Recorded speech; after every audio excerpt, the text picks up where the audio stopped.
I'm known for doing a lot of like local help around London, Ontario, and now Kimberley, BC as well. I really think local is a very important part of economy and part of just community in general. And I really appreciate everything small businesses do for their communities. So I'm happy to be here to help out however I can. So today, when this wants to, there we go. So today, welcome. We're going to be covering the fundamentals of photography, which will include like understanding a little bit more about your camera's function, including composition, lighting. I'm also going to help you a little bit with editing and just like ideas of how you can shoot different types of displaying. If you have questions along the way, please feel free to stop me and ask me those questions. And we will also have time at the end to ask any questions that you have. So we're going to start with why photography is important for your business to begin with. So of course, brand identity is very important. You want consistent and visually appealing photography. It helps establish and reinforce your brand's identity. So this will the way that I like how this works is if you have your own niche or a way that you display your photos, it also makes it easier for people to know that that is you right off the bat. So brand identity is important for that as well. Product promotion, obviously, if you have a website, if you have social media, you always want to have fresh content. You want a full content bank.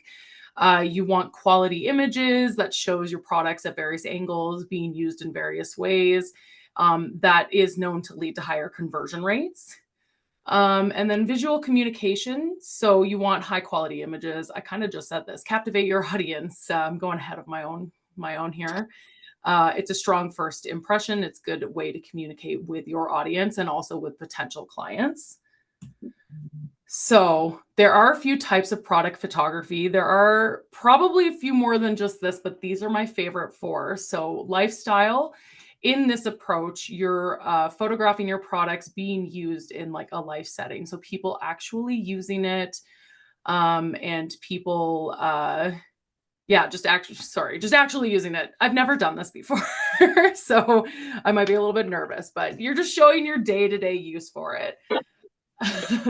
Creative photography. This style involves using creative techniques. So you can use props, you can use visual effects, you can showcase your product in really artistic ways. This is great I find this is great for a lot of products, but especially like products like jewelry or products like skincare, just fun ways to imagine it. We will get more into examples of that soon. Studio. So this style is basically, it's clean, it's neutral, it is your product and only your product. So this highlights the details of the products, the features, the colors, and it's just a nice, clean look. And then flat lay. This one's another good one. I just love all of these, but it involves like arranging your products and going from like an up view angle and getting your products flat on a surface. So this is great for tons of different types of products. So here's just like a quick example of each. So you've got your lifestyle, out and about, ambient light. Creative, you can even go as far as this, where you set up your own like little style of stuff. And then we have studio. The reason I chose this photo is to kind of show you a little bit how easy it is, even on your phone, to get a studio photo. So this woman is using natural light from her window, which most of us have windows. And then just a random backdrop. Like you can use fabric, you can use just a long piece of paper, like go to Michael's, go to Fabricland, and just live your life, and then just taking pictures that way. And then flat lay, as you can see from the top, there's a few little props in there to help, but it's very neutral colors. Keep clicking on the wrong. Okay, so photography versus just taking pictures. Let's talk about what makes a good photo. So how to improve your product photography. You want to invest in good lighting usually. So good lighting is crucial for capturing high quality products. There are a lot of things you can do, from soft boxes to diffusers, but you can also just use natural light. That is my favorite thing to use. I say, you know, if the sky's given it to us, we might as well use it.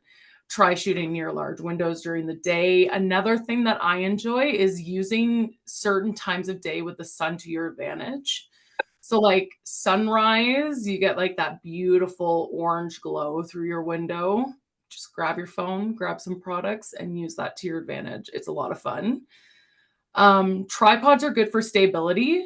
So if you have products where it's something that's on someone or someone's using it and you want to get action shots of them using your product, usually having a tripod is good if you have shaky hands. Um, a lot of cameras and a lot of phones now have like automatic stability, which is great. Cameras, it's more the shutter speed, but phones have automatic stability. It's awesome. So that's always good. But if you're getting like sportsy or running or things to do with horses, for example, literally the most random things, um, you can invest in a tripod and that will really help you out in the long run. And then choosing the right background. So you don't want too cluttered of a background or else your product's just going to get lost in everything that's in there. So by having kind of like a fabric background or just like a basic wall background or a table, just anything that's not too insanely like distracting. And then oh, hi.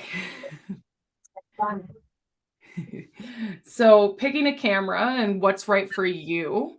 So overall, the preference for smartphones versus DSLRs in business photography can vary. There's a lot of things depending on like the specific industry and your marketing goals, what your budget is, desired level of image quality. So for smaller businesses, they are enjoying smartphones more because it is a little bit cheaper in the long run, and smartphones can do like a mind-blowing amount of things now, which is great. It's completely evolved. So what's the difference between the two? With smartphones, with the advancement in smartphone camera technology, many businesses, especially smaller ones or those focused on social media marketing, have increasingly relied on smartphones. So back when we had like, You're in charge of this investigation. hi, I'm sorry, whoever has their microphone on, You I don't know understand? if you want to turn it off real quick. You just got a lot of, thank you. So for smartphones, picture like a Motorola Razr back in the day when you would take a picture with it. That photo was only like 1 megapixel, which meant that per inch there was only 1 pixel. Now phones, like the newest iPhone, for example, takes 48 megapixel photos, which is on par with a lot of professional cameras circa 2018, 2019. It's absolutely insane. So phones have come a long way. So you got 48 pixels in 1 inch. So you're getting really crisp quality with just a phone, which is awesome. It's way better for businesses. Just a grand old time. But DSLR cameras are still the best for offering certain controls because you can control all of the settings. You can do superior image quality. A lot of them are a little bit higher now than phones, obviously. They're suitable for capturing like portraiture or bigger commercial photos. Or if you're doing product photography with lifestyle, I always suggest being able to control all of those settings. It is fun to know, though, and to note that smartphones, most of them now take raw images. Raw images mean that there's just more information in the file for you to edit, so you have way more control over what you're editing. Speaking of editing, I guess we're on to digital editing. So number one, choose the right software. So there are a lot of user-friendly softwares out there like Lightroom or Canva. Lightroom is very user-friendly. I do suggest it. However, it is a learning curve. So if you have the time, that is my number one pick for editing. It will take a few hours to a whole day, depending on what you want to do with Lightroom.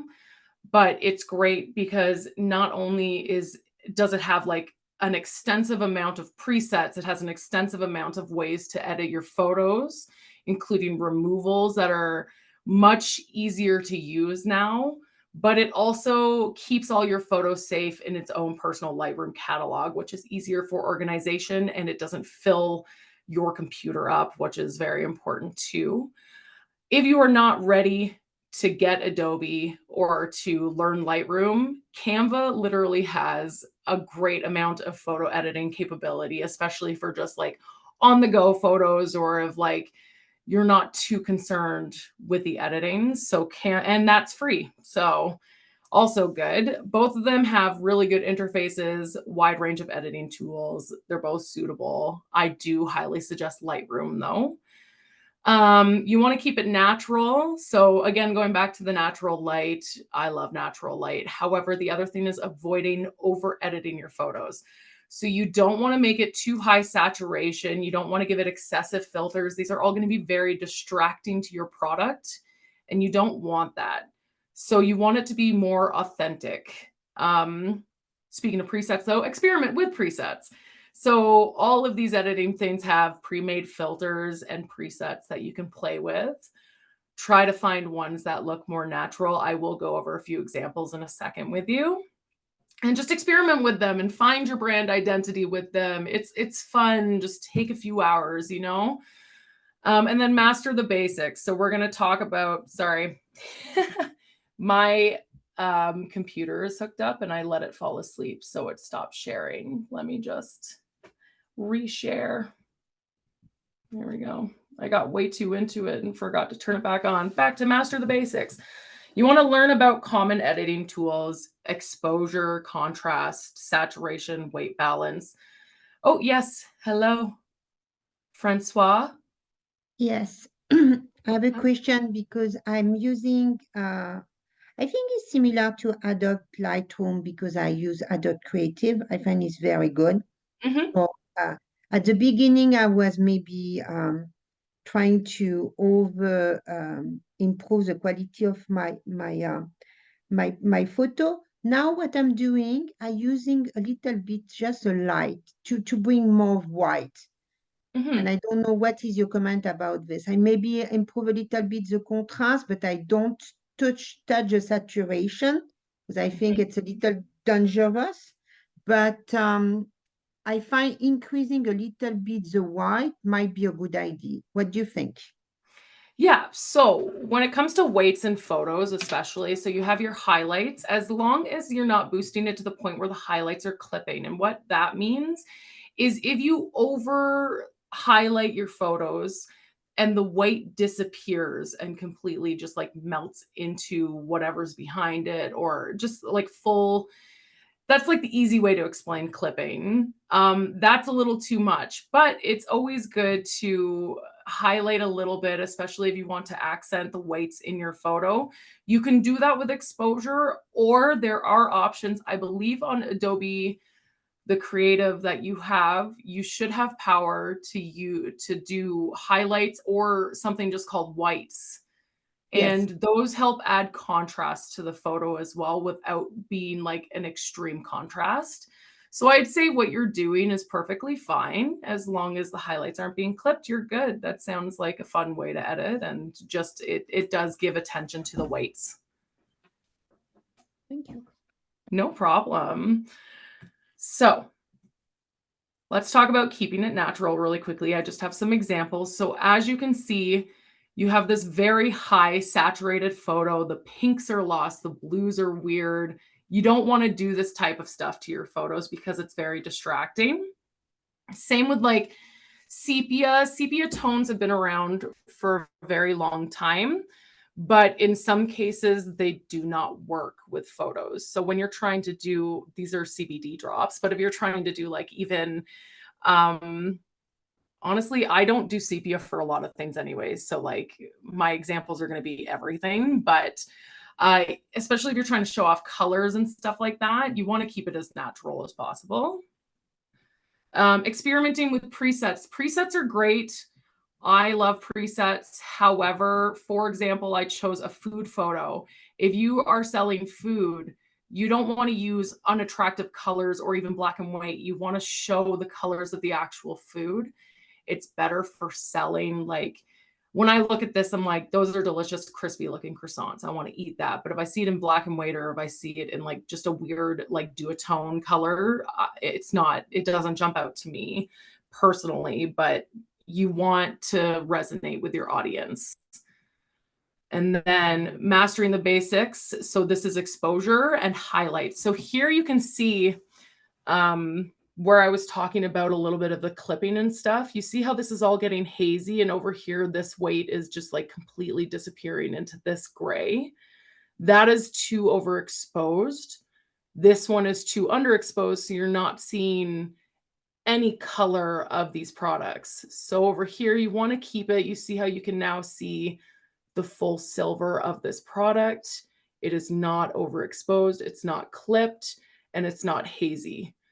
That's kind of what you want to try to master while you're doing exposure and while you're doing contrast, all of that. So let's talk about rules of composition. So you have framing, which involves using elements within the scene to create a frame around the subject. Leading lines are lines within the image. These can be human-made. These can be natural lines that leads the viewer's eyes towards the main subject.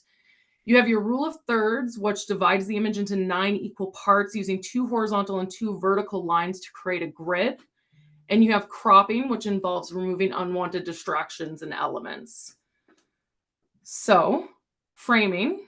Framing in photography simply refers to a compositional technique that helps bring attention directly to your subject by blocking off part of the image to form frames around or point of interest of your photo.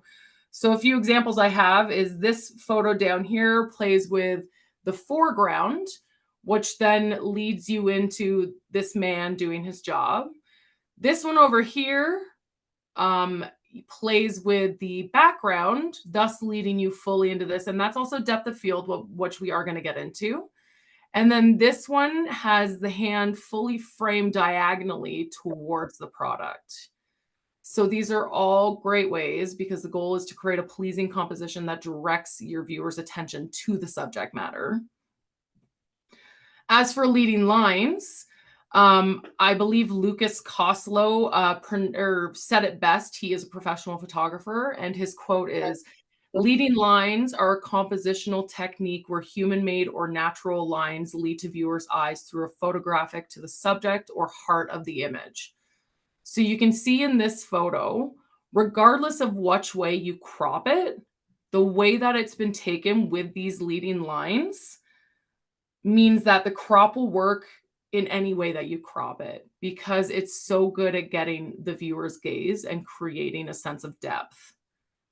So those are just a great example. I just chose a photo that, it shows it in many different ways. Rule of thirds, this one is a little bit trickier for some people to understand, so I'm going to explain it the best I can. The concept of the rule of thirds implies that we should place important elements of our image on or close to one or more of the points where the 4 lines intersect. For example, in this photo here, we have all of this kind of empty information, but it's a good empty information, and we have this guy completely on this first line. In doing so, it's generally believed that results are more pleasing for the photo and the viewer. In placing important elements where the lines intersect is like a guideline, and it places your subject in the left or right of the image. So with this image over here, you can see that the landscape in the back is on top of this line here. And she's also on the side here. It just leaves a more attractive image. On this one here, you'll see that there's about the same amount of space with this bowl right here in the corner as over here. And it's also a little bit off center, but it has all of this information in here. This is more of like a creative flat lay, which is nice for food photos especially. So while there are other forms of composition, the rule of thirds generally leads to compelling and well-composed shots. This one's a fun one. It's almost every phone has it. If you go into your settings, you can turn on what's called the grid. And what that does is it gives you a rule of third grid on your camera for any time you're taking a photo. So that's a really fun thing to use if you're trying to learn rules of thirds. As for cropping, So to crop an image is to remove or adjust the outside edges of an image to improve framing or composition, and it draws the viewer's eyes into a subject. So in this photo, you can see that regardless of which way this photo was cropped, it works. So if you want to have more of an accent on what's on the phone screen, you can crop it in a little bit closer, and using that rule of thirds, you can crop it so that it's off to the side. It leaves a good, attractive photo showing that there's still a little bit more on the board. Or you can keep it centered and a little bit further out, or you can crop it so you can see the whole board. Really depends on what you're going for, but with cropping, it's good because you can change the size and the aspect ratio. And photo cropping is act to improve an image by removing unnecessary parts. On to control exposure. So aperture refers to the size of the opening of your lens. This is more for DSLR. When it comes to phones, they have a fake aperture. So, you know, when you put your phone in portrait mode, and then you can change the f-stop, which is like a 2.8 to a 16 f-stop, it will kind of change the background from being blurry to not blurry. This is a technology that has been set up to give the same like view of aperture. But if you have a DSLR camera, you're being measured in f-stops. So the smaller f-stop, the smaller the f-stop, the more light coming into the photo. So it's kind of like a confusing. It's like small means more and large means less kind of thing. If you're on an f16, you have that thing open pretty wide, and what's happening is that it is getting all of the depth of field information that it needs to, which means basically everything in the photo is going to be in focus. But when you're on f2.8, only really the subject is going to be in focus, and then all the information behind it is not being captured by the camera. So if you want a more blurry background, 2.8. If you want less blurry background, 16. And then everything in between. You can change this on your phone. I will show you some examples in a second.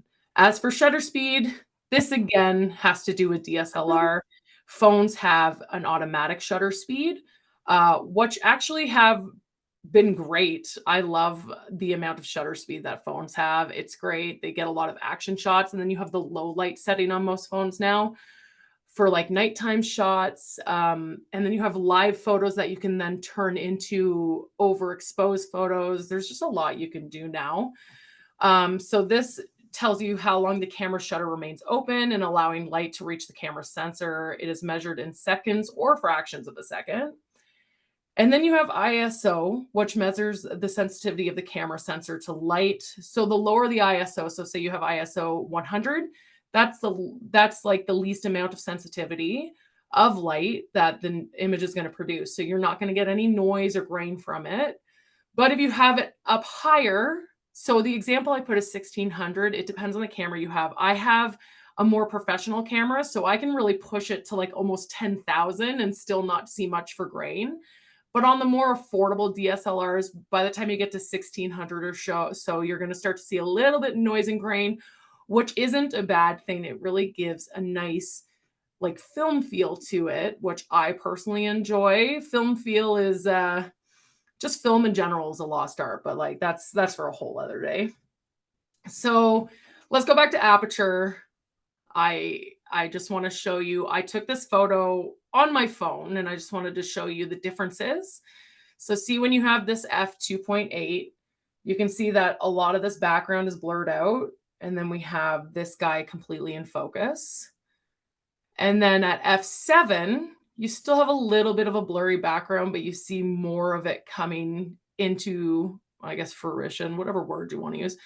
And then f16, almost everything is in focus. So results in a shallower depth of field when you have a larger aperture. And then Yeah, sorry, I'm reading this now. I think that I explained it in such a weird way before. Aperture controls depth of field, which in the area in front of behind the subject that appears sharp in the image. Yeah, see, so the larger aperture, smaller f-stop number. See, it still confuses me to this day. I've been a professional photographer for almost 15 years, and I still get confused by aperture, but it results in a shallower depth of field, and then vice versa. When you have a smaller aperture, which is a larger f-stop number, it increases the depth of field. So yeah, so again, blurry background at 2.8, not really blurry anywhere, f16. This was taken on a phone and then in portrait mode, and then just you can edit the f-stops. So you can still get this type of power with just your phone, which is nice. For shutter speed, I put a few different examples. So when you're taking photos of like coffee beans, for example, or something that doesn't move, you really don't need that fast of a shutter speed. If you're taking photos of humans, like lifestyle photos or anything like that, it's better to have a little bit of a faster shutter speed because they will move even if you ask them to stay still. It's just a natural thing humans do. We all move, we all breathe. But say you're taking photos of like, say your product is things for horses, you know, like saddles and etc., helmets. You want a faster shutter speed because you can't control the way a horse moves, right? It's just going to move as fast as it wants. Also things like waterfalls and etc., sports. If you want to use a waterfall for some of your product shots, like say you have like a skincare product that's really refreshing, that's very fun, but you got to make sure you stay still so that the waterfall is, you know, clear. As for ISO, so this is the example here. See how by 1600 it's clipping a little bit. So you want to play with ISO only when necessary. You can usually leave it at 100, but say you're using a darker photo or it's a more gloomy day and you really have to take that picture, you can boost that ISO to get more light into the camera sensor. But again, by 1600, you're going to start to get some grain. So how can we all become better product photographers? It doesn't happen overnight. Like, don't beat yourself up. Sometimes professional photographers are still a good choice. Becoming proficient in product photography or any photography, like any skill, takes time and practice for several reasons, including everything we went over in this presentation. And also your own artistic sensibility. Being able to see what you want in your brain helps it to be easier to like actually bring that to life. So take your time, try different things, and eventually it's going to become very natural to you. It's not as daunting as some people think it is or make it out to be. And understanding your own market competition and your business's needs is another way that you're going to become a great photographer for your own products. And then I do have some examples. So if you sell jewelry, for example, there's different ways to do it with flat lay, lifestyle, creative, and studio. Those are all the things we went over at the beginning of the presentation. So using soft light and subtle textures, it helps accent your jewelry. For lifestyle, it's really showing your viewers a better visual of what it could be like on them. Creative, you could do a lot of creative things with jewelry. One very popular thing, especially on social media, is kind of showing the process of your jewelry being made. It really shows how personable your product is, and it shows potential clients like how much work was put into it. And then studio is a very popular style for jewelry because there's literally no distraction. It just shows the nice shiny product. And yeah, so a lot of people do studio for jewelry. I personally like flat lay and lifestyle. I just think it brings a little bit more character to the product. And then we have food. So food, flat lay, always fun. This flat lay example I showed you could also go under like the creative, because you're doing over top, but they also spread out a little bit of the ingredients too. It just kind of brings in a little bit more. And I don't know if you can notice this, but the rule of thirds being used, they're using both the horizontal lines in this photo to bring your attention. As for lifestyle, showing your audience like any classes you offer or meal prep is really relatable because everybody has to cook. We all have to cook to survive. So it's nice to see just lifestyle products of food itself. Creativity, food is super colorful, I think, and why not be creative with it? Because color is one of the main things that catches a human's eye. Most of the time, when you look at something, the reason you looked at it is that it's because color caught you. So having just like a little boost of color, or food, an example, having a ton of color always helps, but just don't oversaturate it because then it becomes a little bit headachy and a little bit too much. And then studio offers like extra depth to your meal. It just like really shows just that meal, nothing else, no distractions. So always a good option as well. But for me, for food, flat lay and creative probably, or I flat lay might be for all of them. I don't know what it is, but home decor. So flat lay is a fun style. It's especially if you're using relatable items to the product that you're selling. You can also add subtle hints of other products that you sell to show how your products work together. And sometimes that makes people go, oh, maybe I should just buy both. Like, look how good they are. So that can be done actually in most of these examples, but flat lay especially because it's very subtle. Lifestyle, using your products helps customers and clients visualize themselves with them and where they're going to put them in their houses. And when selling home decor, adding subtle home decors helps to show off your products with creativity. So like say you're trying to sell even just this blanket, you see how they've put it in a full set. It kind of shows like my bedroom could look like that. As for studio, oh, I guess I didn't write down the studio thing and it's still the food one. So ignore that. I will just tell you. For home decor, studio is pretty good because, again, no distractions. Home decor is it's very easy to over distract when it comes to home decor photos because there's so much that goes into home decor. You've got pictures, you've got plants, you've got books and all these other things, flowers. You don't want it to be too insane. So by doing studio, you just have that like nice, clean, crisp look.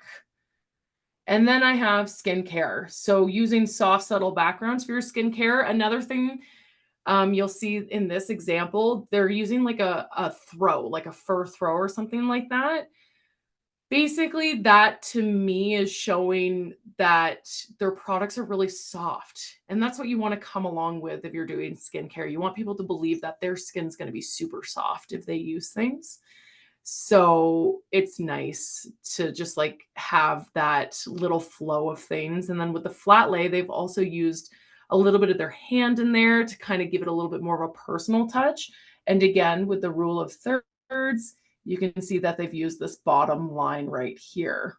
So it kind of draws you in and then shows the rest of this. Lifestyle, people will enjoy seeing your products being used, especially since it's a product they're putting on their skin.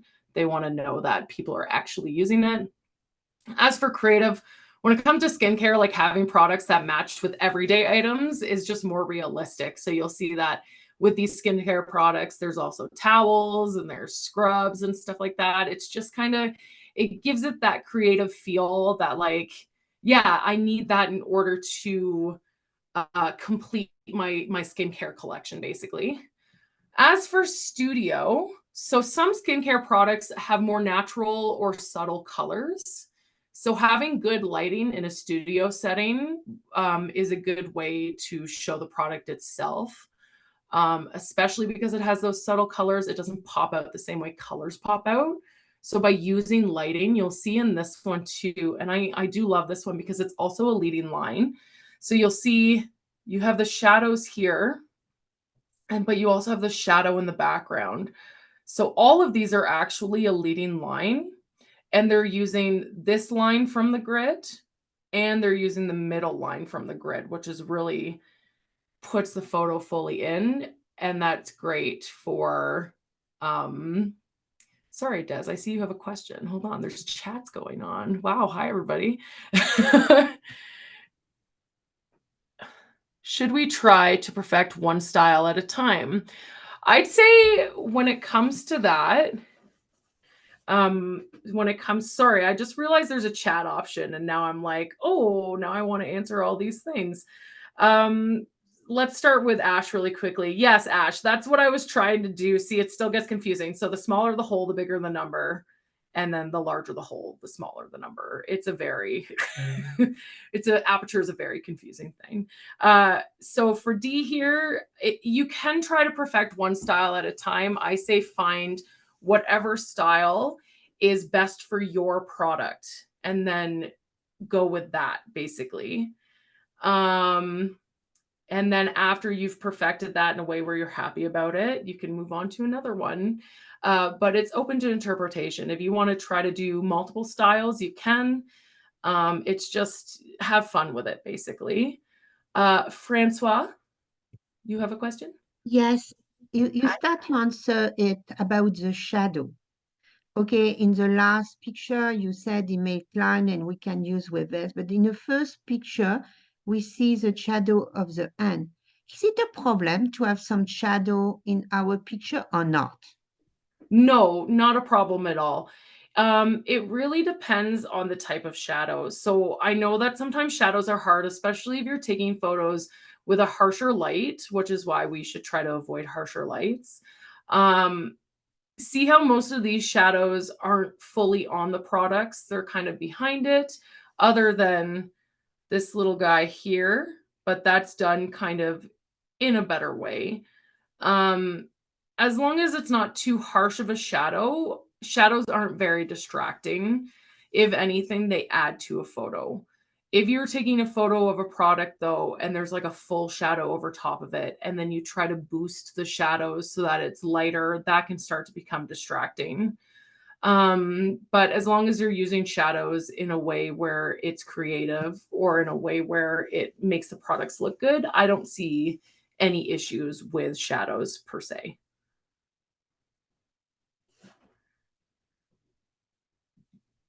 And that's it. Thank you for joining us. So now if anybody has any other questions, feel free to ask.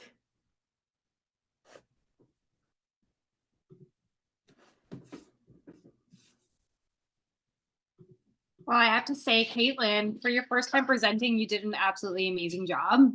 So thank Thanks. you so much for that. I know it can be nerve-wracking, but definitely your knowledge and passion for the subject came shining through.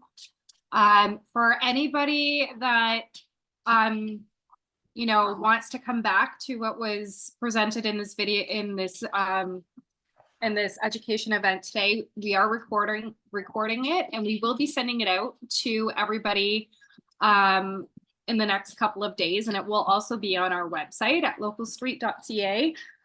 So feel free to come and take a look at this and other events that we've hosted in the past that you might benefit from taking a look at. Any more questions that you think of afterwards, don't hesitate to reach out as well. We're happy to do what we can to answer your questions. Oh, and we have another question. Yeah, I love to take picture. I have a question. When we need to do picture for display of our product to put on a website or, for example, a company with who we are working, can we do this kind of picture using our cell phone, or is better to go with a camera?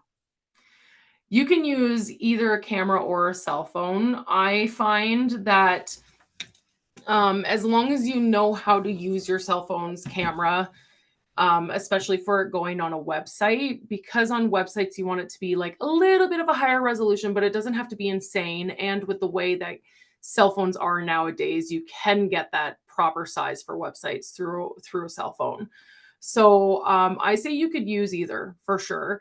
When using a camera, it's important to remember that if it's going on a website or it's going on social media, you want to make sure the size of the photo itself is under 10 megabytes in the end, or else it's not going to load properly on websites and social media. That's just like far too large for social media. It does not have to be that big.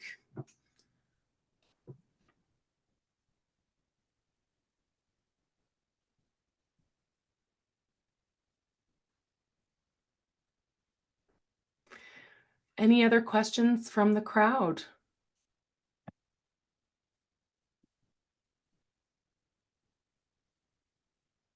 That's great. Well, thank you, everybody. like we said, it's going to be sent out to everybody within the next couple of days. And we just want to thank Caitlyn for joining us today. Thank you. All It of was my- fun. My dog's in the background here speaking a toy. That's what happens when you work from home sometimes. But anyways, thank you so much, and everyone enjoy the rest of your day. And we hope to see you at our next education event. Thank you. Thank you all so much for coming. Thank you.